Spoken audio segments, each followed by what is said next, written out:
minasyaitonirrajim. Bismillahirrahmanirrahim. Asyhadu an la ilaha illallah wahdahu la syarikalah wa asyhadu anna Muhammadar Rasulullah.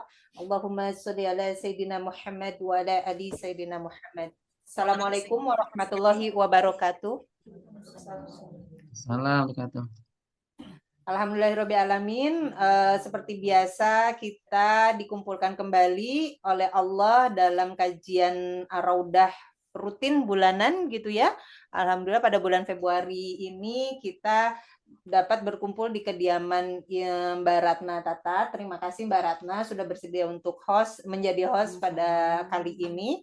Insya Allah hari ini kita akan belajar dengan gurunya kita ini, Masya Allah, Profesor Dr. Haji Muhammad Abdul Khaliq Hasan LC MA MED. Tambah panjang nih gelarnya, Masya Allah. Ya, insya Allah hari ini kita akan membahas tentang memahami jihad dan aplikasinya dalam kehidupan sehari-hari sebagai persiapan memasuki bulan suci Ramadan. Nah, ini menarik karena banyak sekali kesalahpahaman mengenai jihad ini, Ustadz. Jadi sangat penting untuk kita bahas bersama. Mudah-mudahan melalui paparan dari Ustadz Hasan hari ini dapat memberi pencerahan kepada kita semua dan menambah ilmu kita semua. Kepada Ustadz Hasan, kami persilahkan untuk memulai kajian kita hari ini. Silakan Ustadz. Baik, bismillahirrahmanirrahim. Alhamdulillah wassalatu wassalamu ala Rasulillah wa ala alihi wa sahbihi wa wala. Wala haula wala quwata illa billah, amma ba'd. Ya, ini alhamdulillah, masya Allah ya. Kita bisa ditemukan kembali ibu-ibu, dan saya harap ibu-ibu dalam kondisi yang jauh lebih baik, lebih sehat, lebih barokah, ya kan? Dan ini semoga menjadi salah satu nikmat yang luar biasa yang Allah berikan kepada kita, dan kita sangat bersyukur ya, kita dipisahkan beribu-ribu kilo nih mungkin, tapi Allah mudahkan kita untuk masih bisa silaturahim. Insya Allah di sore hari ini kita akan bahas terkait apa itu makna jihad dan spektrumnya ya dalam kehidupan kita sehari-hari, terutama persiapan untuk Ramadan. Mohon izin untuk share dulu materinya.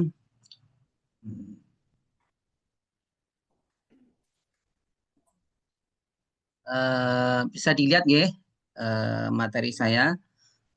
Kita mulai dari judul kita, yaitu makna jihad dalam hidup, jalan sukses menuju Ramadan. Tentu pertama harus kita pahami dulu Bunda Nge, terkait apa sih makna jihad, karena kata jihad ini sangat sensitif ya, terutama di sebagian kalangan dan terutama di apa namanya dunia barat, karena mereka menggambarkan jihad itu berarti perang, jihad itu berarti kekerasan, jihad itu berarti bahkan dimaknai sangat sempit, yaitu terorisme.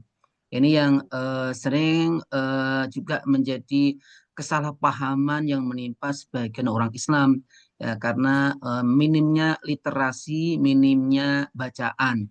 Ya, mereka hanya mengandalkan berita-berita yang mana berita-berita tersebut sudah banyak terdistorsi ya, disalahpahami oleh sebagian pihak. Karena kita mulai dulu apa sih makna jihad ini. Nah, jihad ini secara mudah kita pahami adalah ya, berjuang sungguh-sungguh untuk mencari ridho Allah SWT. Jadi apapun kita melakukan, kita bekerja, kita belajar, kita mengasuh keluarga kita dengan sungguh-sungguh, secara makna bahasa itu termasuk jihad, ya kan?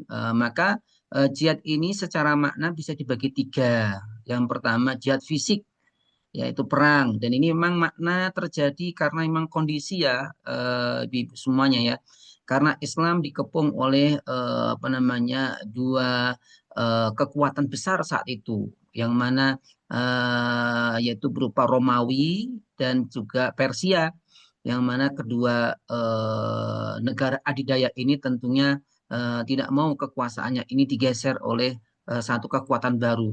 Maka Islam dianggap sebagai ancaman, karena sebagai ancaman mereka kemudian ingin menghancurkan Islam itu sendiri. Nah, tentu kita sebagai manusia dan kita sebagai umat wajib mempertahankan diri kita. Maka disitulah kemudian di antaranya sebab disyariatkannya untuk jihad fisabilillah dalam artian mempertahankan kehormatan diri dan agama. Nah, kemudian yang kedua adalah jihad moral, yaitu perjuangan batin melawan hawa nafsu dan godaan setan. Dan ini mungkin relate sekali ya, Bunda, dengan kehidupan kita, apalagi kita di Eropa, kita di jantung Eropa, di Paris, ya. Tentu banyak sekali godaan-godaan yang luar biasa.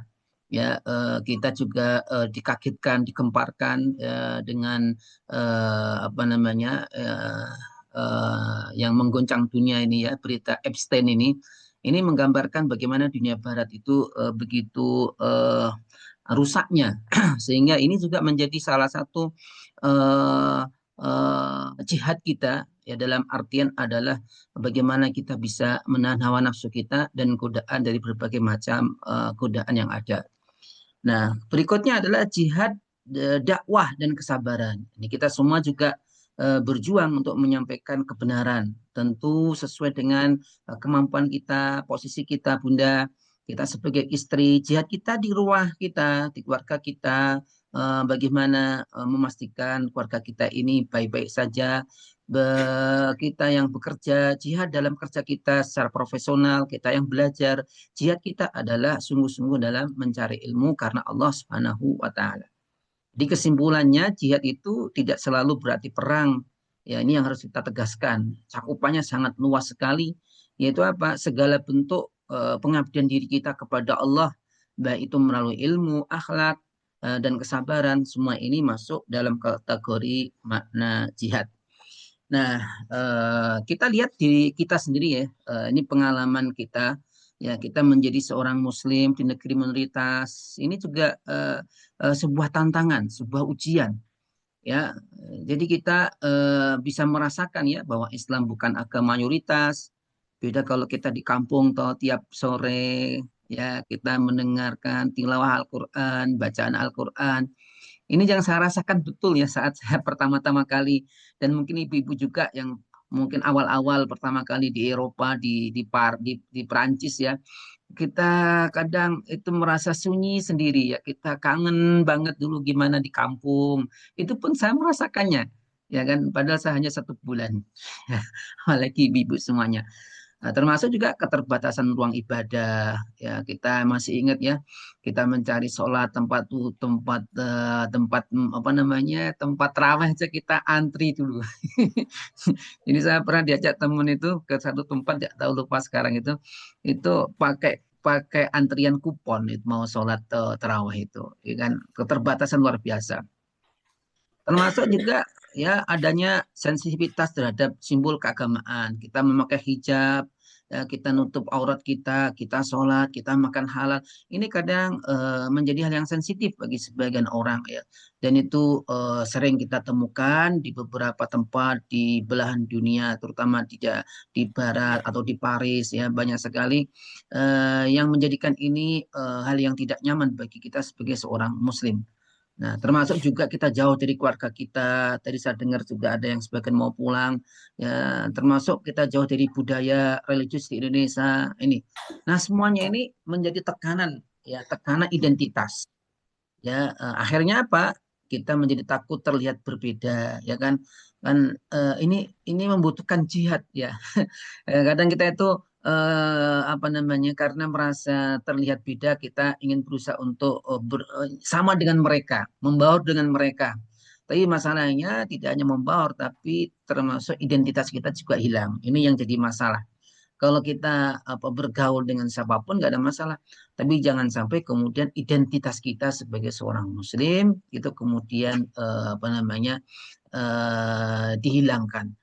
Nah, termasuk juga muncul tadi ya saya katakan kesepian spiritual, jarang majelis ilmu. Maka ya kita bersyukur ya teman-teman di Ar-Raudhah ini bersemangat masih saya masih ingat ya keliling dari satu tempat ke tempat itu semua merupakan perjuangan, semua merupakan jihad ya. Ibu-ibu harus harus pahami betul Kalau kita tidak sabar, kita tidak ikhlas, pasti kita ngapain sih ke sana kemari itu?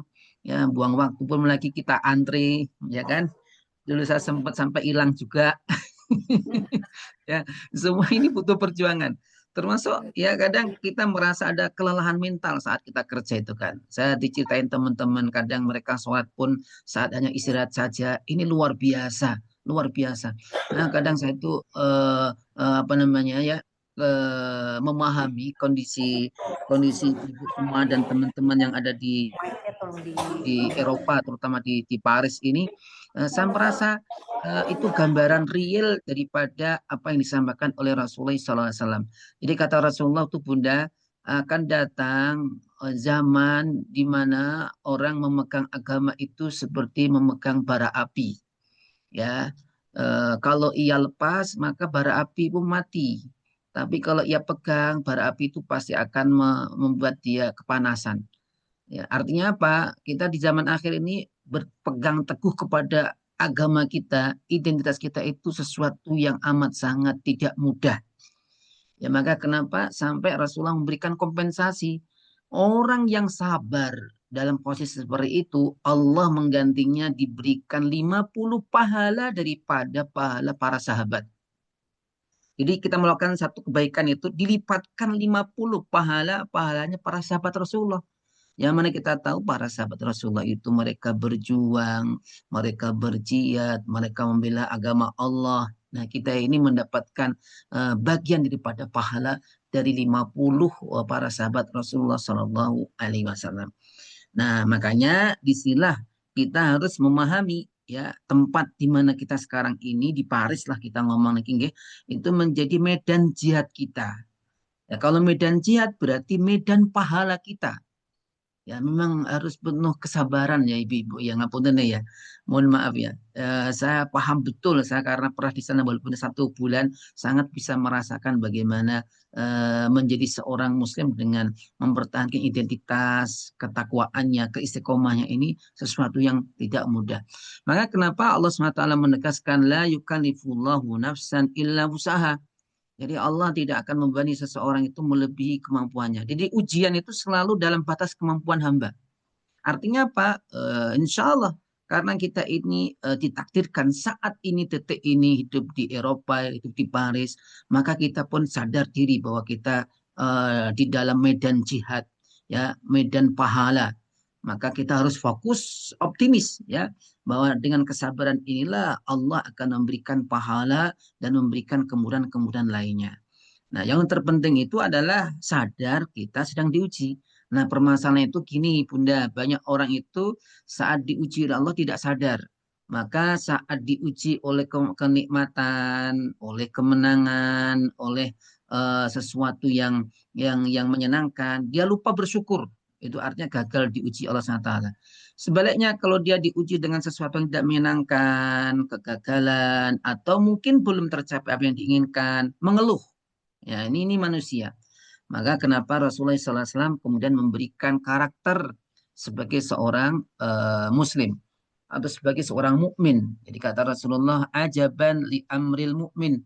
Sungguh unik ya perilaku orang mukmin. Yaitu apa? Kalau dia diberikan sesuatu yang menyenangkan, dia tetap bersyukur. Dan perlu kita pahami ya, bersyukur itu ya minimal kita mengucapkan alhamdulillah.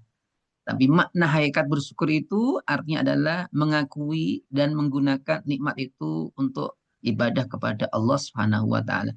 Dan bersyukur itulah yang akan mempertahankan nikmat yang saat ini Allah berikan dan akan menarik nikmat-nikmat lain yang belum datang kepada kita. Maka syukur ini luar biasa ibu-ibu.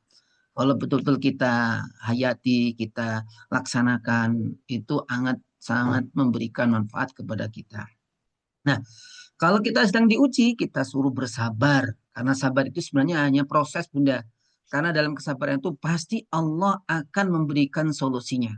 Cuma manusia itu sering tidak bersabar dalam berproses.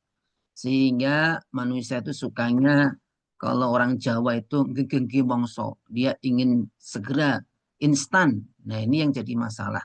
Karena semuanya itu harus berproses, karena bisa jadi ya yang saat ini belum cocok untuk kita, Allah tunda sampai kita siap untuk menerima nikmat yang kita inginkan. Nah, hakikat jihad bagi kita sebagai minoritas ya kan, kita di Paris ini kan sebagai minoritas. Maka yang perlu kita pertahankan ini adalah ada satu hal yang sangat mendasar, yaitu apa?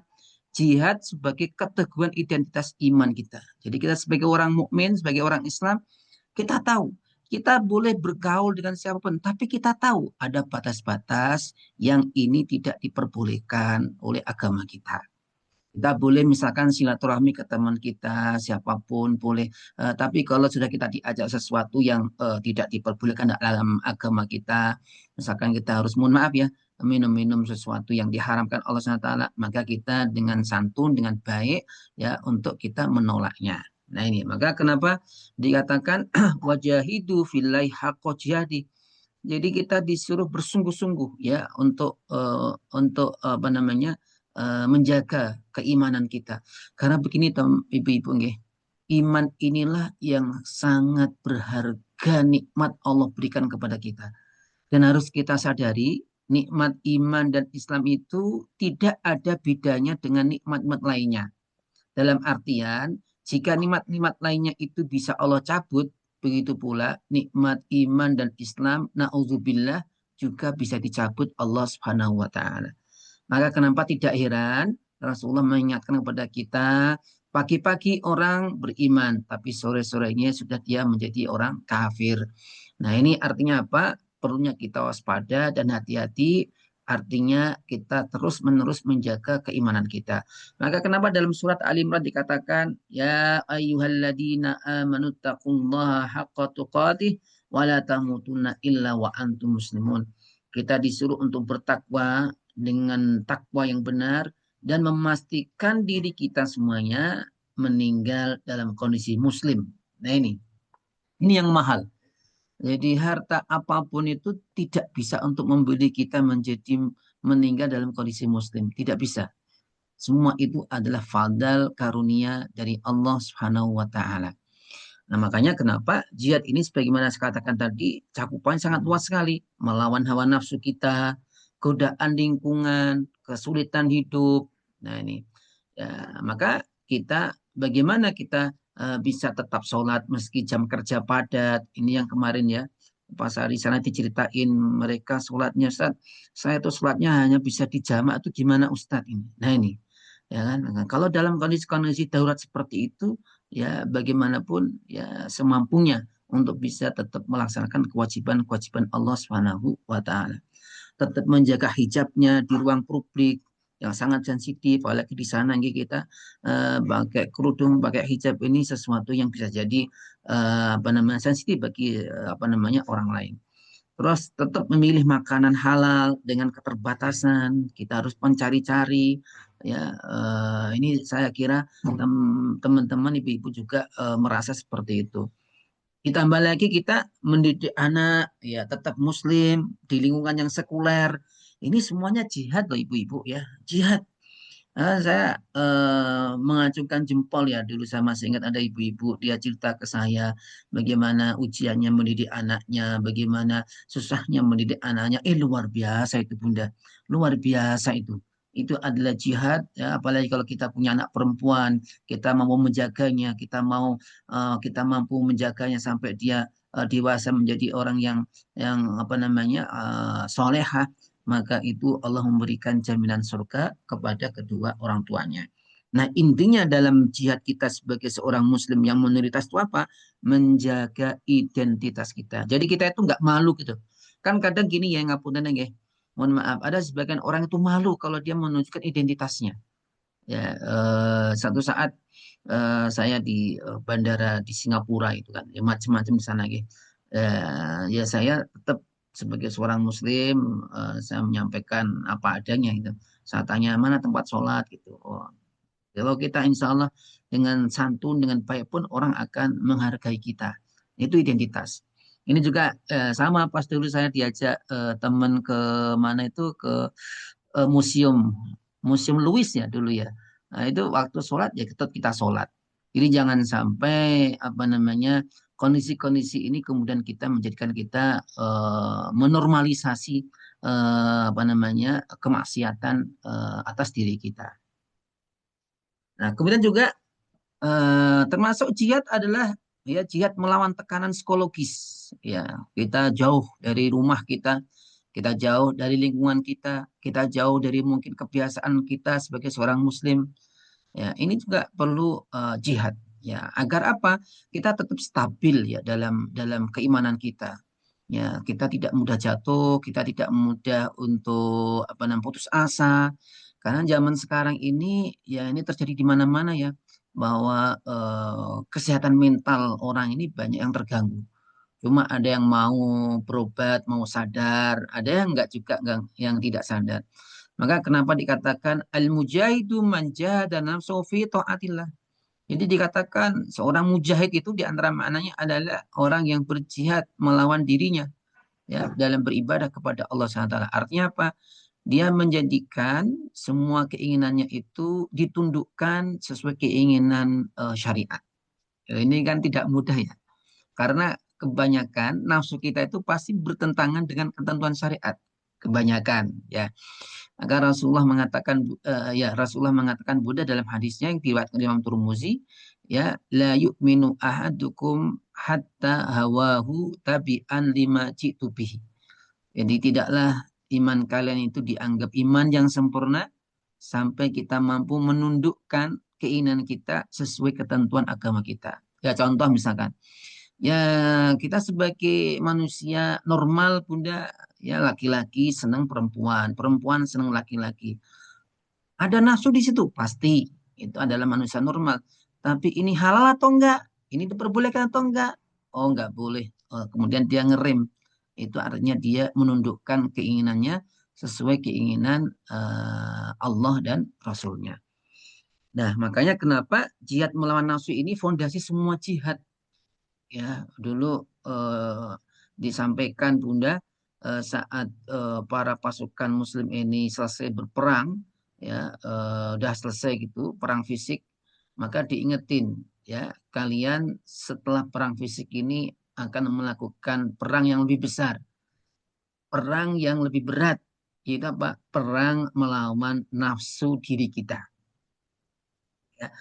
Maka perlu diingat Bunda bahwa yang menjadikan kita jatuh kepada kemaksiatan itu bukan setan saja, ya kan? Ya kan dikit-dikit kita ini gara-gara godaan setan, boten, tidak, ya, tapi bisa jadi malah diri kita sendiri, nafsu kita sendiri. Buktinya Bunda kan di Ramadan itu kata Rasulullah SAW bahwa di bulan Ramadan itu setan-setan ya dikunci, setan-setan diikat. Ya, tapi realitanya masih banyak juga di bulan Ramadan kita lihat jelas orang tetap juga melakukan kemaksiatan. Itu artinya bisa jadi yang menjadikan orang semacam itu adalah dirinya sendiri. Ya, termasuk ya Bunda kita menahan ya sedih karena jauh dari keluarga kita, anak mungkin kita, suami kita, pasangan kita ya. Kemudian sabar menghadapi perilaku yang tidak ramah, kadang kita ya mendapatkan sikap-sikap yang tidak baik ya terutama di tempat-tempat umum kadang kita itu ya ya sudah sabar saja ya sabar ya terus kita juga tetap jujur dalam sistem kerja yang materialisme sekarang ini nih ya. Ya, kemudian kita tetap juga semangat dalam menjalani kehidupan. Nah, ini artinya apa? Kita harus mampu menemukan mana hidup. Tujuan hidup ini apa toh? Kalau kita menemukan nilai ini, maka itu akan memperkokoh diri kita. Oh iya ya, saya ini dipare, saya Allah berikan kesempatan saya di sini, saya harus berjuang. Ya minimal untuk diri saya sendiri, tetap dalam agama saya, tetap dalam ibadah kepada Allah. Qul inna solati wa nusuki wa mahyaya wa mamati lillahi rabbil alamin. Ya, kita menegaskan bahwa solatku, ibadahku, hidupku, matiku hanya untuk Allah. Kalau kita punya prinsip semacam ini, Bunda, kita akan selalu kokoh. Ya, ada ujian apapun, oh ini kan semuanya ini dari Allah, maka saya pun akan meminta Allah. Ya, maka sampai-sampai Allah mengatakan wa asa an takrahu syai'an wa khairul lakum wa asa an tuhibbu syai'an wa syarrul lakum. Bisa jadi Bunda ada sesuatu yang tidak kita inginkan, nggak suka banget lah. Ya, kalau anak-anak sekarang ya tidak banget gitu ya. Tapi ternyata di balik itu ada kebaikan yang Allah selipkan atau bahkan bersamaan itu Allah berikan kepada kita. Sebaliknya ada sesuatu yang kita inginkan ya, tapi ternyata itu di baliknya sesuatu yang tidak baik untuk kita. Maka menemukan makna hidup itu menjadi salah satu solusi ya atas kejiwaan kita. Nah, begitu pula ya jihad dalam arti kita mencari nafkah yang halal. Nah, ini Bunda ya. Kalau ibu-ibu yang dari Jawa ya pasti ingat ya ada filsafat Jawa dulu, Jawa kuno ya yang menggambarkan rusaknya masyarakat saat itu. Yaitu apa? Zamane wes edan, nera edan rageduman. Artinya zaman sudah gila. Kalau kita nggak ikut gila, nggak akan mendapatkan apa-apa. Nah ini kan filsafat apa ya, mindset yang salah ya. Maka kenapa ada Rasulullah SAW dalam hadis yang sahih mengatakan ma'akala ahdun tu'aman khairan min amaliyatihi. Tidaklah ada seseorang memakan makanan yang lebih baik daripada hasil kerjanya sendiri. Ini luar biasa dan ibu-ibu semuanya menjalankannya. Saya sangat mengapresiasi ibu-ibu. Ya kan, ada ibu-ibu Teh Yayan mungkin masih bikin makan-makanan ya Teh? Masih enggak? Masih gotong royong Ustadz, Oh, semuanya bikin. tak kira udah bikin perusahaan sendiri. Masya Allah. Ya, nah ini luar biasa. Jadi itu ibu-ibu harus bangga dalam arti bangga tuh gini ya, mensyukuri nikmat Allah. Kita diberikan kemampuan, kita diberikan apa namanya bisa seperti itu. Ya, maka kerja halal ini ibadah. Ya bahkan sampai dikatakan fisabilillah. Jadi satu saat Bunda ada seorang sahabat tuh ngelihat temennya. Oh kerja setelah subuh itu udah mulai kerja mengais apa gitu kan. Maka orang ini bergumam, aduh seandainya orang ini seperti itu dalam Islam dianggap sebagai fisabilillah, alangkah enaknya ya baiknya ya. Maka Rasulullah menegaskan kalau orang itu bekerja untuk menjaga dirinya dari minta-minta, menjaga keluarganya dari kemiskinan, menjaga ibu bapaknya dari keterlantaran, ya, maka itu adalah fisabilillah. Oh, Bunda. Maka kita itu tidak pernah malu. Sekalipun kita misalkan kerja cleaning service, retail, perkantoran, ya kan, dan lain sebagainya, mungkin manusia menganggap itu biasa. Tapi di pandangan Allah itu amat sangat mulia. Maka yang penting itu halal. Dan ini yang kita tanamkan ke anak-anak kita. Ya kan, anak-anak kita inginkan harus lebih baik daripada kita. Tapi dengan prinsip-prinsip yang memiliki nilai-nilai agama sehingga mereka pun tumbuh dalam keberkahan Allah Subhanahu wa taala. Nah, makanya kenapa Umar bin Khattab mengatakan tidak ada yang lebih aku sukai selain melihat seseorang bekerja mencari yang halal. Nah, ini apalagi zaman sekarang Ibu Nengnya. Maka bangga dengan halal itu sesuatu yang akan membuat kita hidup happy Bunda. Ya bayangkan orang yang korupsi Bunda nggih, sekalipun berlimpah ruah harta mereka, tapi seyakin-yakin saya mereka tidak pernah tenang Bunda. Mereka tidak pernah punya nyaman. Kita mungkin hanya seberapa euro tapi kita happy, Masya Allah itu tidak bisa dibayar ya dengan apapun. Maka kenapa kebahagiaan batin itu harus dibangun dulu Bunda. Ya, itu termasuk jihad kita adalah membangun kesehatan mental kebatinan kita. Karena orang tidak mungkin bisa bahagia dimanapun dia berada kalau batinnya tidak bahagia bersama Allah Subhanahu wa Ta'ala. Nah, termasuk jihad ya adalah menjaga keluarga kita di lingkungan yang sekuler. Ini ya di Quran dikatakan ya ayyuhalladzina amanu qu anfusakum wa ahlikum nara. Ayat ini Bunda perlu kita pahami ya, ini perintah untuk orang tua, suami dan istri, ayah dan bunda untuk memastikan dirinya dan anak-anaknya selamat dari api neraka. Ya, kita hidup ya di dunia barat itu kan semua materi gitu, setiap hari bergelimatan hal yang sifatnya duniawi. Tapi jangan lupa akhirat itu menanti kita dan kita akan kembali ke Allah Subhanahu wa taala. Maka kita harus mempersiapkan anak-anak kita, Bunda. Ya, utamanya adalah pendidikan agama. Ya, utamanya adalah pendidikan agama. Jadi kita itu ibaratnya bayar berapapun ya yang bisa menyelamatkan anak kita dari siksa neraka itu tidak ada apa-apanya Bunda. Tapi kan kadang orang berbalik-balik ya. Untuk kursus bahasa Inggris mau sekian, tapi untuk nguruskan anaknya untuk bisa membaca Al-Quran aja, untuk bisa sholat aja, kadang kita ini masih berpikir-pikir. Padahal itulah yang nanti akan menyelamatkan kita. Karena begini Bunda, ternyata berdasarkan ayat ini nanti anak itu bisa menuntut orang tuanya. Misalkan si A ini masuk neraka, dia bilang ke Allah, ya Allah, saya ini masuk neraka ini karena memang orang tua saya tidak pernah ngajarin saya agama, tidak pernah ngajarin saya Islam, tidak pernah ngajarin saya sholat, tidak pernah ngajarin saya untuk berzikir dan lain sebagainya. Ya, maka ini harus menjadi apa namanya perhatian kita. Imam Ali dikatakan bahwa ya didiklah mereka dengan ilmu dan adab, ya ilmu dan adab, terutama ya ilmu agama, ya kan. Dan juga ilmu-ilmu lainnya yang memang itu mendukung kebaikan anak-anak kita.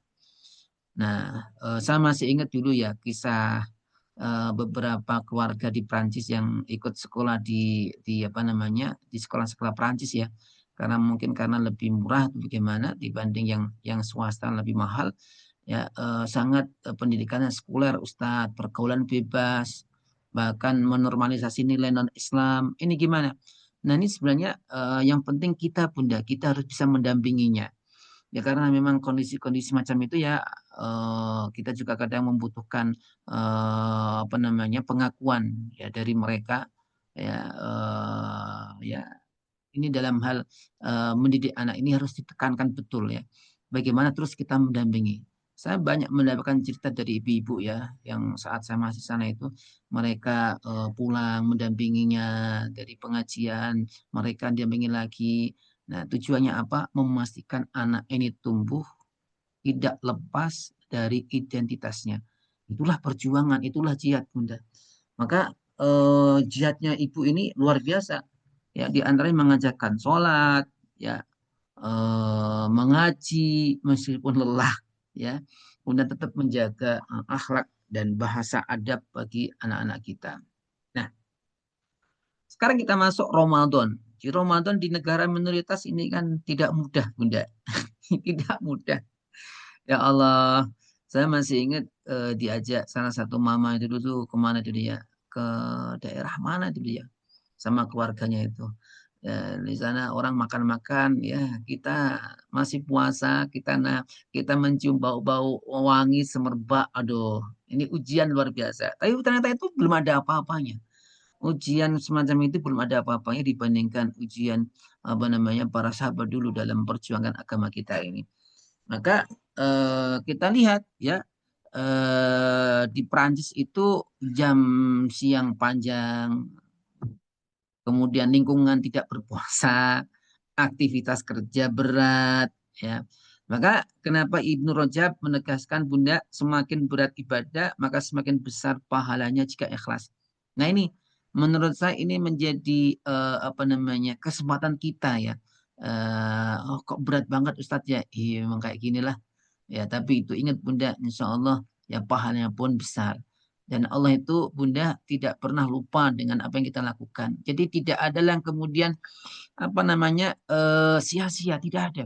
Allah akan memberikan balasan sesuai apa yang kita lakukan. Maka fokus kepada tujuan kita. Ya, tujuan kita apa? Ya kan? Kalau sebagian ibu-ibu di situ, Ustaz, saya hanya di sini di Prancis ini hanya beberapa tahun. Udah fokus sampai berapa tahun itu. Tapi kalau tujuan Ustaz, saya mau di sini sampai selesai ini fokus. Ya, agar apa? Tujuan awal kita apa namanya ke negara lain atau ke Prancis ini punya tujuan yang tegas dan jelas. Ya, sehingga kita tidak terbawa oleh arus. Kan kadang ada teman-teman dulu awalnya niatnya datang belajar, namun karena satu dua hal akhirnya apa namanya sekolahnya nggak selesai, tujuannya nggak tersampaikan. Nah, ini maka penting ya untuk menjaga fokus tujuan yang kita inginkan. Nah, kemudian apa yang harus dilakukan ya untuk bagaimana perjuangan kita di Ramadan ini bisa sukses? Yang pertama Bunda, menata niat dan hati.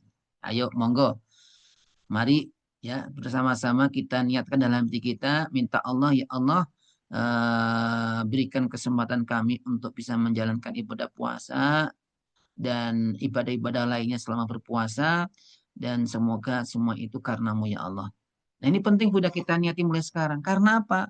Ibu-ibu, ngapunten nggih, dan pemirsa dimanapun berada, banyak orang yang ternyata tidak tersampaikan umurnya di bulan Ramadan.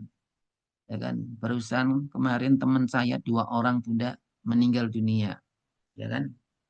Masih muda-muda. Nah, artinya apa Bunda? Ya, kita memohon Allah SWT. Maka Rasulullah kan doanya apa? Allahumma barik lana fi Rajabin wa Sya'bana wa balighna Ramadan. Ya Allah, berkailah bulan Rajab kami, bulan Sya'ban kami, sampaikan kami ke bulan Ramadan.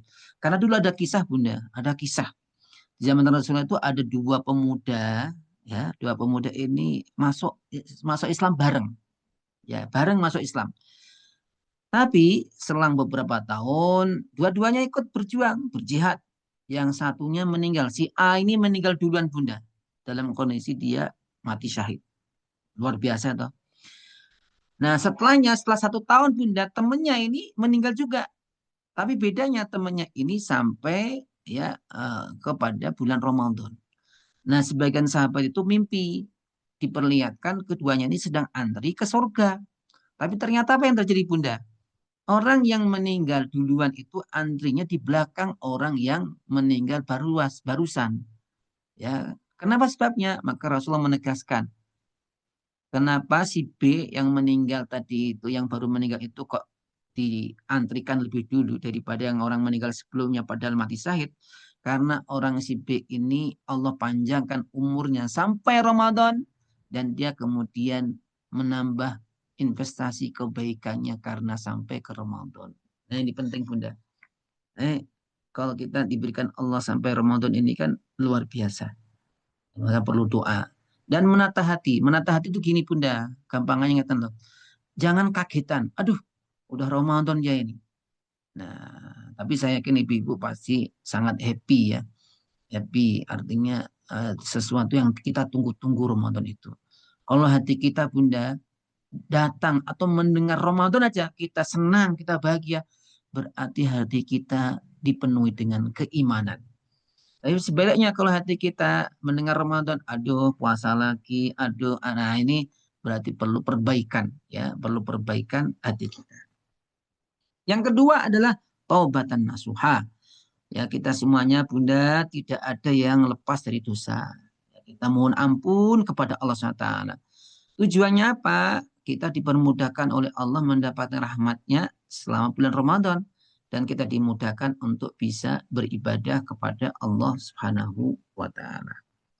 Berikutnya yang ketiga, nah ini mempelajari fikih puasa, dibuka-buka lagi Bunda nggih. Buku puasanya dibuka lagi ya, kapan kita boleh berbuka, kapan kita harus apa namanya menyelesaikan makan sahur. Nah ini karena seingat saya ini kan masih panjang ya apa namanya masanya di sana ini. Nah, ini perlunya kesabaran dan hati-hati. Kemudian ya kita melakukan mempersiapkan rumah kita sebagai madrasah. Di Ramadan kita jadikan sebagai madrasah untuk membina keluarga kita. Jadi betul-betul dimaksimalkan Bunda ya untuk bisa mendidik anak kita. Walaupun saya tahu ini tidak hal yang mudah, perlu perjuangan, perlu jihad jenengan tadi itu. Ya tidak mudah, apalagi di apa namanya di metropolitan seperti Paris seperti itu tentu tidak mudah. Kemudian berikutnya adalah menjaga kesehatan ya, kesehatan jiwa dan kesehatan apa badan ya. Tujuannya apa? Supaya kita ini diberikan Allah SWT kemudahan dalam menjalankan ibadah. Nah, nah ini yang keenam adalah tekad sepenuh hati untuk berubah. Jadi harus ada target Bunda, target minimal kita ini. Aku harus lebih baik Ramadan ini.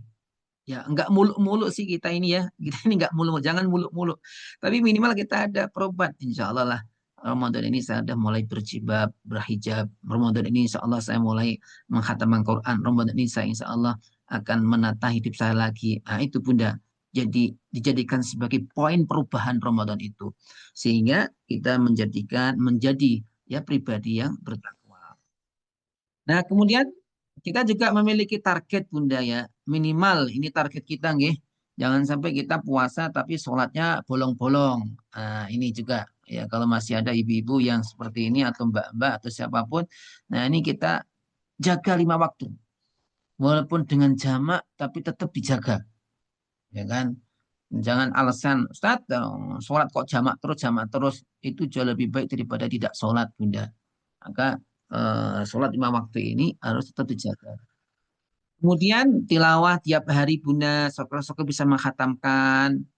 Kita tahu nggih, kita ini sekarang digoda yang namanya setan gepeng. HP kita itu loh Bu, ya kan? Itu kan scroll-scroll ini nggak terasa 5 jam, nggak terasa sekian jam. Tilawah ya paling 5 menit aja Bu, 5 menit aja. Ya, itu udah sangat luar biasa. Yang penting istiqomah. Kemudian apa? Menjaga puasa dari dosa lisan dan hati. Kemudian apa? Menghidupkan malam dengan ibadah. Jadi malam hari kita hidupin dengan ibadah Bunda nggih. Jangan sampai habis waktu untuk jalan-jalan saja. Emang kalau di Paris itu asik Bunda ya. Ngangenin ya jalan-jalan di sekitar Eiffel. Nah, kemudian apa? Memperbanyak doa. Nah, ini yang sering saya sampaikan Bunda. Malam Lailatul Qadar itu ya dipahami oleh sebagian ulama adalah malam penentuan takdir kita. Sebagaimana disebutkan dalam hadis bahwa tidak ada yang bisa merubah takdir Allah kecuali doa kita. Maka kita selama Ramadan, terutama di 10 terakhir Bunda, siapkan proposal terbaik dibaca Bunda. Kalau nggak bisa bahasa Arab, sebisanya Bunda. Ya, selama itu tidak dalam sholat, doa itu dengan apapun insya Allah ya dipastikan Allah Maha mendengar apa yang kita sampaikan. Nah, maka kenapa Ramadan jangan dimaknai ya bulan yang malas-malasan ya Bunda ya. Nah, langkah nyata Bunda, nah ini harus kita bikin jadwal harian Bunda. Kalau kita mau sukses, ya bikin jadwal. Di HP kita hidupin alarm kita, terus kita konsisten. Hindari yang tidak penting. Nah, kadang kita itu kan jawabin WA semua dijawabin. Padahal nggak nanya udah dijawab. Ya kan? Kemudian ibadah berjamaah. Nah, ini yang saya sangat mengapresiasi ya jamaah Raudhah ini ya semoga tetap istiqomah ya sampai Allah mengambil kita semuanya dan semoga dilanjutkan anak cucu kita di Paris dan menjadi amal jariah ibu-ibu semuanya walaupun ibu nanti sudah meninggalkan Paris sudah pulang atau apapun yang terjadi tapi kalau kajian ini masih terus diuri-uri dihidupin Bunda maka jenengan punya investasi di akhirat selama masih ada jenengan pasti mendapatkan ya balasan return kebaikan dari apa yang kita lakukan. Nah, kemudian juga tetap kita muhasabah harian Bunda. Kira-kira hari ini kenapa sih saya kok nggak menghafal Quran atau nggak membaca Quran, kok nggak tadabbur Quran? Nah ini yang harus kita lakukan. Memohon pertolongan kepada Allah ya karena kita sadar Bunda kita ini manusia biasa lemah kita hanya bisa mohon pada Allah Subhanahu wa taala. Ini beberapa hal yang harus dihindari Bunda dan ini juga menjadi jihad kita. Ya, jangan meremehkan dosa-dosa kecil, nongkrongin sinetron, berlebihan buka sahur, menunda-nunda kebaikan. Ini biasanya kan kita nanti diuji oleh Allah. Ustadz, ini saya udah terkena zakat atau belum? Wah, sekarang kan ukurannya 85 gram. 85 gram itu Bunda kalau sekarang itu udah 2 juta lebih loh ya. Ya tinggal dihitung aja. Ya, sekarang itu kalau baru 150 juta itu kita belum kena nisab malah.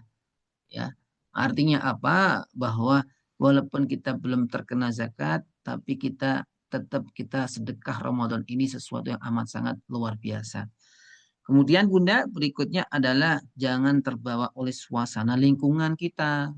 Ya, udahlah, kita fokus ya memperbaiki diri kita. Karena apa? Hakikat puasa itu Bunda ini luar biasa. Hakikat puasa itu bukan lapar dan minum, tidak.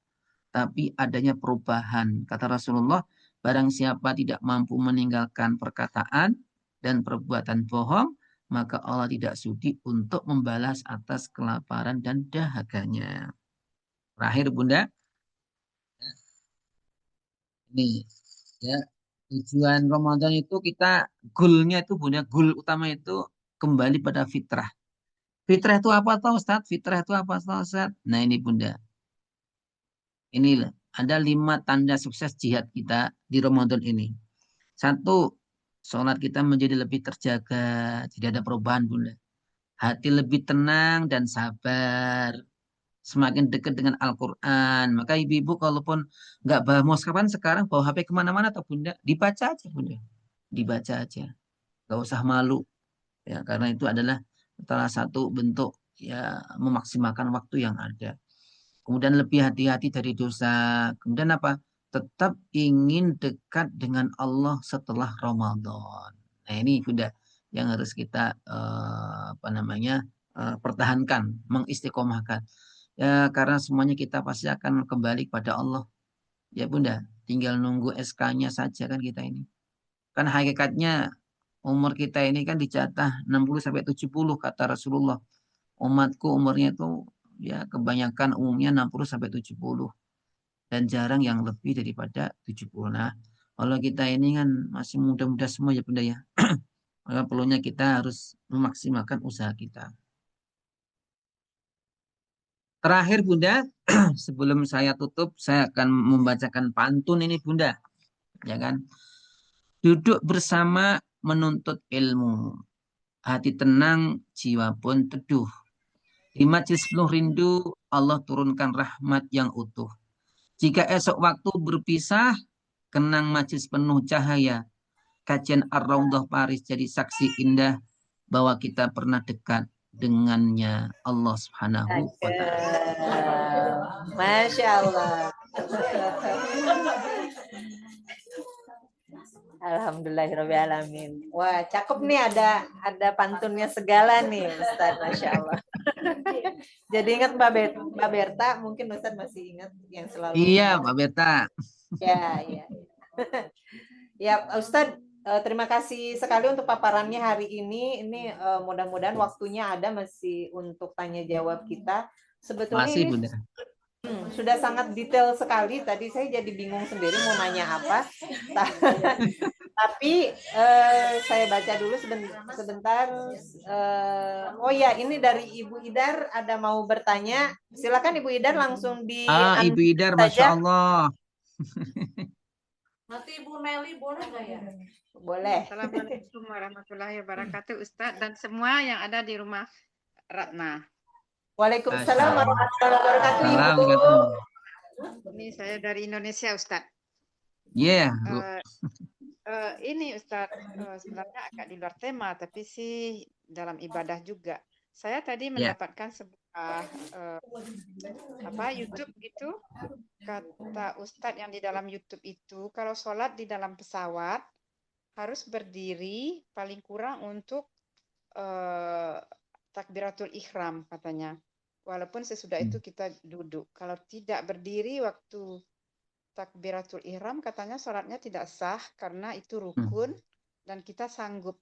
Apa itu memang begitu Ustadz? Karena ya selama ini ya saya selalu duduk saja gitu Ustadz. Oke, Terima Bunda. kasih Ustadz pencerahannya. Baik, terima kasih. Tentu ini kembali kepada kaidah yang kita baca tadi, Bunda. La yukallifullahu nafsan illa wus'aha. Allah tidak memberi sesuatu di atas kemampuan kita. Memang benar bahwa berdiri dalam sholat wajib itu adalah rukun. Jika kita mampu, maka kita lakukan. Tapi masalahnya Bunda, kalau di pesawat kan, mohon maaf ya, satu sangat crowded sekali. Kedua, Bunda, itu juga apa namanya atas kita ini juga nanti mengganggu orang mungkin lagi lewat atau apa. Maka menurut saya Bunda tidak mengapa. Itu berarti kan ada uzur, situ ada uzur Bunda. Dan itu mempersulit kita Bunda, maka duduk pun tetap sah. Tapi kalau memang ada kemampuan, semuanya aman, ya monggo bisa dilakukan. Artinya apa yang dikatakan oleh Ustadz tadi itu tidak salah betul, tetapi kita juga harus memastikan kondisi di mana kita berada. Begitu Bunda. Ya, kalau gitu ya, saya berusaha untuk mengambil Saudi Airlines atau Etihad karena di sana kita bisa sholat Kalau Etihad Oh ya, menyediakan Masya sajadah Allah. untuk anak. Oke, Bunda. Ya, Kalau Sadia itu malah ada ruangan khusus untuk ada sholat. musola, betul. Oke.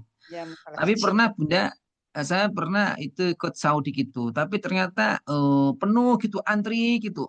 Jadi akhirnya takut malah waktunya lewat, kan tuh pesawat jalan terus ya Bunda. Ya sudah, saya sholat aja gitu. Dan itu tidak salah Bunda. Boleh ya Ustaz ya. Ya, Tapi Allahu a'lam diusahakan ya bishawab. Ustaz gitu. Nggih. Diusahakan gitu ya Ustaz. Nggih, Makasih kalau bisa Ustaz. diusahakan, kalau enggak ya enggak apa-apa. Ya, makasih Ustaz. Terima kasih. Ya, nggih, sami-sami. Lahir batin Ustaz. Maaf lahir batin juga pada semua Sami-sami anggota Bunda, Masya Arwah. Allah. Bu Panjang umur, Idar, sehat. ya alhamdulillah. Ustadz, saya tertarik dengan tadi yang bahasan mengenai bersungguh-sungguh, terutamanya dalam mendidik anak untuk sholat, gitu ya. Iya, Bunda. Ibu yang soleha, yang cantik, nugelis, ya diam ya. Ya, Ustadz, dalam artian bahwa itu adalah Allah tidak tidak membebani seseorang melampaui kemampuannya gitu. Artinya kan setiap orang itu batasannya tergantung gitu ya Ustadz ya. Nah, kalau misalnya kita dalam contoh kasus misalnya mengingatkan anak kita untuk sholat, kesungguh-sungguhannya kita, batas kemampuannya kita dalam mengingatkan mereka itu batasannya di mana Ustadz? Misalnya satu kali kita ingetin, sudah 10 menit lagi adzan, wudhu, belum bergerak. Nah, batasannya itu sampai berapa kali gitu loh Ustadz? Yang bisa masuk kategori sudah bersungguh-sungguh. Batasannya sampai batasannya sampai ia bangun Bunda. Itu berarti kita berarti sampai kita biasa sholat. Jadi gini Bunda. Jadi saya itu mempelajari beberapa trik psikologi Bunda. Jadi kalau kita nyuruh anak kita, jangan hanya dengan ucapan kita. Tapi kalau terutama ya anak laki-laki Bunda, itu kita deketin, kita pegang kakinya, kita lus-lus kepalanya, ayo nak bangun. Itu ternyata mempermudah mereka bangun Bunda. Dengan wajah yang senyum kita, maka anak akan mengingat ya sejak kecil dia itu sholat bukan karena terpaksa, tapi karena kasih sayang. Karena nanti dampaknya secara psikologis Bunda juga baik. Ya, anak sholat dipaksa. Ya kan, jadinya dia keterpaksaan bukan karena dibangun rasa cinta. Nah, caranya gimana? Kita saat membangun itu Bunda bukan karena kita memaksa, tapi karena lahir dari kecintaan kita pada anak kita, menyelamatkan mereka dari api neraka. Dan itu saya praktekkan Bunda. Jadi kalau saya bangunin, Assalamualaikum, saya pegang kakinya, ayo Mas bangun yuk, udah jam, misalnya udah mau subuh ini, ayo. Alhamdulillah Bunda, bangun. Ya, jadi memang ini perlu trik Bunda. Tapi nak kita sukanya teriak-teriak. Anak sekarang Bunda, apalagi anak sekarang Bunda ya, apalagi anak yang hidup di dunia kebebasan. Itu pasti menjadi satu tantangan tersendiri bagi ibu-ibu untuk bisa membuat mereka nyaman saat dibangunkan. Gitu Bunda. Masya Allah, perlu kesabaran berarti. Ya, alhamdulillah. Ada lagi yang mau bertanya? Silakan Teteh approach ke sini. Oh, aduh, dipasang aja.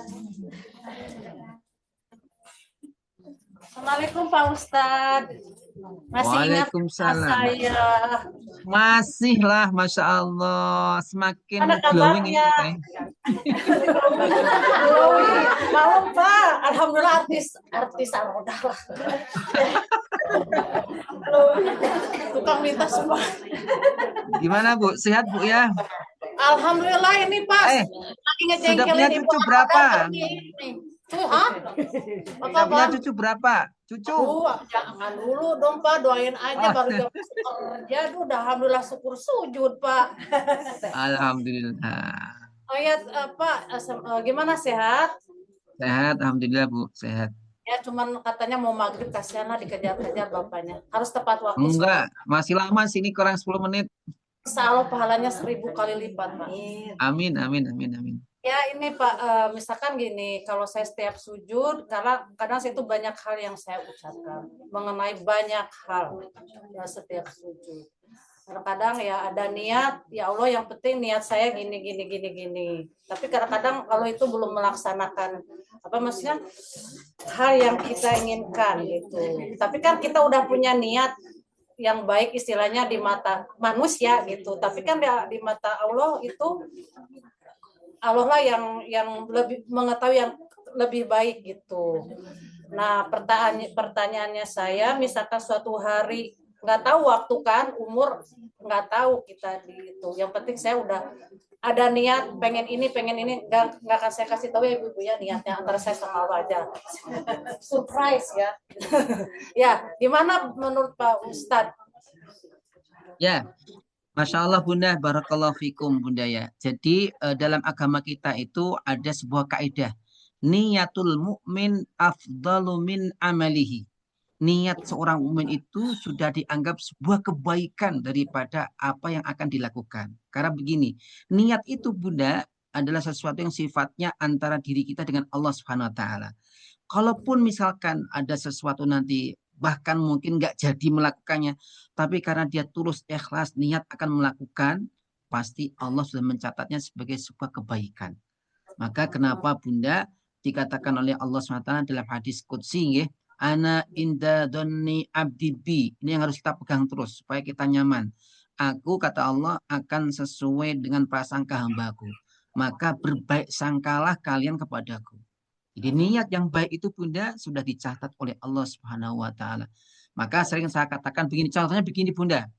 Ini tadi kan kita di awal tadi udah tak ajarin niat. Ya kita bu semua niat puasa, ya kan? Walaupun belum puasa, tapi kita meniatkan untuk melakukan ibadah puasa. Qadarullah. Ya, qadarullah misalkan ya. Ada di antara kita yang kemudian Ustadz, tidak mampu putus-putus. melaksanakan. Ibu-ibu yang Halo? ya. Putus-putus Halo, Ustadz. halo. Sekarang oke. Kasihan mau ada kali ya. Tes.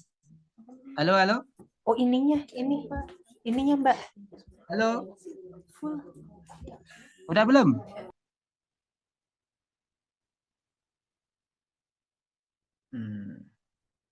Di sini aman. Sekarang Nggak sekarang aman nggak ini? putus-putus. Udah Kalau- masuk Ustadz. Oke. Oke ya. Ya. Jadi saya ulang bahwa Allah menegaskan ana idadani abdi bi, saya sesuai dengan prasangka hambaku, maka berbaik sangkalah kalian kepadaku. Jadi mindset pikiran kita itulah yang membentuk kita. Maka tadi saya sampaikan, kita sekarang ayo kita niat menjalankan ibadah puasa. Misalkan qadarullah, semoga nggak terjadi ya. Ada yang kemudian tidak bisa menjalankan ibadah puasa karena ada macam-macam, ada udzur atau ada apa gitu, maka tetap dia dicatat oleh malaikat telah menjalankan ibadah puasa. Nah, ini. Maka pentingnya niat di situ Bunda. Bisa dipahami ya? Ya, makasih Pak Ustadz. Alhamdulillah udah. Ya, sama-sama. Salam sama Pak siapa dulu suaminya? Udah dapat jawaban 1000 jawaban, udah puas. Makasih. Oke. Ustaz? Ya. Oh ya udah mau pamit. Salam sama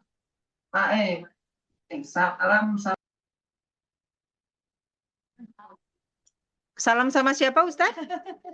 salam sama suami. Sampaikan Pak. Aja nggak apa-apa Mbak. Suami pan sekali sama Bapak, suka nanyain loh Pak kapan datang lagi. Ya, salam. Masya Allah. Ustaz? Ya. Ya Ustaz, mungkin karena waktunya juga sangat limit, Ya, betul. boleh minta tolong diberi untuk kesimpulan, kemudian doa bersama. Mohon izin itu listnya udah saya ketik di chat Zoom, Ustadz. Ya, betul. Ini juga ada di WA ya. Baik, Iya. inti kesimpulannya Bunda, kita selalu menjaga identitas kita sebagai seorang Muslim, tetap kita ikhlas dalam menjalankan apapun, dan apa yang kita lakukan karena Allah itu adalah merupakan jihad di jalan Allah SWT. Baik, kita tutup ya dengan satu mendoakan keluarga Ibu Ratna Tatar, ya. Kemudian kita berdoa untuk Ibu Neti yang akan berangkat ke Indonesia. kemudian juga Pak Patrick yang sedang dalam kondisi sakit. Ya Allah, Pak Patrick sakit. Semoga Allah memberikan kesembuhan ya Allah Pak Patrick. Ya. Kemudian almarhum Bapak Sunarto bin Karbino Harjo Bardo dan Bapak Crili binti Mikael dan kemudian ini suami dari Ibu Martini yang akan menjalani operasi juga. Semoga Allah mudahkan semuanya. Para saudara kita semuanya, saudara kita di Palestina semua dan anak-anak kita semuanya, orang tua kita, semua orang-orang muslim, semoga Allah memberikan kemudahan semuanya, diberikan Allah SWT. Kita membaca surah Al-Fatihah Bunda, semoga Allah mengabulkan apa yang kita harapkan, kita doakan. Al-Fatihah. Ustaz, mohon maaf, Ustaz, mohon maaf. Ya. Itu ada tambahan almarhumah Ibunda dari Ibu Ratna Tatat juga mohon disematkan dalam doa juga Ustaz. Oh, nggih. Ibu anu ya almarhum Zulfa Ainan si Hombing, ya, ibunda betul. dari Mbak Ratna. Nggih. Baik, kita baca Al-Fatihah dulu. Ya, a'udzubillahi minasyaitonirrajim. Bismillahirrahmanirrahim. Alhamdulillahirabbil alamin hamdan yuwafi ni'amahu wa yukafi mazidah. Ya Rabbana lakal hamdu kama yanbaghi li jalali wajhika wa 'azim sultanik. Allahumma shalli wa sallim wa barik ala nabiyyina Muhammad wa ala alihi washabihi barik wa sallim ajmain. Allahumma inna nas'aluka salamata wal afiyata fi dinid dunya wal akhirah. Allahumma shfi mardana ya Allah, shfi mardana ya Allah, shfi mardana ya Allah, shifaan la yughadiru saqaman. Allah marham amwatana, Allah marham amwatana ya Allah. Allah maghfir lana wa li walidina wa li jami'il muslimin wal muslimat al ahya'i minhum wal amwat. Allahumma ya Allah, kabulkanlah semua hajat-hajat kami ya Allah. Ya Allah, Engkau Maha mendengar ya Allah, kabulkan semua hajat-hajat kami, doa-doa kami ya Allah. Muliakanlah kami, keluarga kami, anak cucu kami ya Allah, di dunia dan akhirat ya Allah. Berikan keberkahan dalam hidup kami, umurkan panjang kami ya Allah dalam kondisi sehat walafiat. Ya Allah ya Karim bi rahmatika ya arhamar rahimin. Allahumma inna ala dzikrika wa syukrika wa husni ibadatik. Ya Allah, mudahkanlah kami dalam menjalankan ibadah puasa di tahun ini ya Allah dengan penuh keberkahan ya Allah. Ya Allah, kabulkan semua hajat saudara-saudara kami semua ya Allah. Berikan kesembuhan yang sakit ya Allah. Berikan rahmat-Mu bagi yang Engkau panggil ya Allah. Masukkan semuanya dalam lindungan-Mu, surga-Mu ya Allah. Bi rahmatika ya arhamar rahimin. Rabbana hab lana min azwajina wa dhurriyyatina qurrata a'yun waj'alna lil muttaqina imama. Rabbana atina fid dunya hasanah wa fil akhirati hasanah wa qina adzabannar. Wa sallallahu ala sayyidina Muhammad wa ala alihi wa sahbihi wa barik wa sallim ajmain. Subhana rabbika rabbil izzati amma yasifun wa salamun alal mursalin. Alhamdulillahi rabbil alamin. Terima kasih Ibu. Amin, Sampai amin, jumpa amin, lagi. ya Rabbal alamin. Amin. Terima kasih Ustaz. Dengan demikian, dengan kajian kita hari ini, insya Allah sudah selesai. Mari kita tutup bersama dengan istighfar, hamdalah, dan doa kafaratul majelis. Astaghfirullahaladzim, astaghfirullahaladzim, astaghfirullahaladzim. Alhamdulillahirabbil alamin. Allahumma wa bihamdika asyhadu an la ilaha illa anta astaghfiruka wa atubu ilaik. Wassalamualaikum warahmatullahi wabarakatuh. Waalaikumsalam Bu. Sehat-sehat semua nggih. Assalamualaikum. Waalaikumsalam warahmatullahi wabarakatuh. Makasih Bu Frida. Makasih Bu Ida. Sama-sama. Selamat makan. Terima kasih.